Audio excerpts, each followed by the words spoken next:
qorin sohasida teri osti yumshoq to'qimalar va mushaklarida alohida shikastlanishlar ko'rilmadi degan, ya'ni ko'krikni o'zini nazarda tutib aytyapti, lekin hozir bu narsaga ham to'xtalib o'tib ketamiz.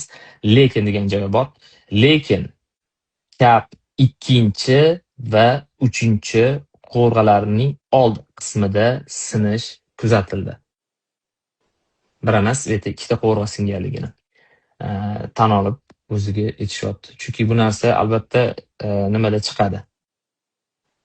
Eksgumatsiya qilinganda albatta bu narsa chiqadi. Chunki agarda bular bu narsani yozmaganida, chunki xalqaro bo'lyapti. Bu Koreya uchun juda ham katta minus. O'zi aslida bularni chiqarayotgan narsasi ham minus. Lekin xavotir olmang, bu yerda qizingiz o'zini o'zi ochdi degan narsa umuman yo'q. Xo'p, ikki qo'l va o'ng oyoqda ko'karishlar, ikki qo'l va o'ng oyoqda ko'p sonli mayda teri shilinishlari, tirnalgan yaralar, ko'ryapsizlar, eshitasiz, tirnalgan yaralar va ishqalanishga o'xshash jarohatlar ko'rilgan. Bu jarohat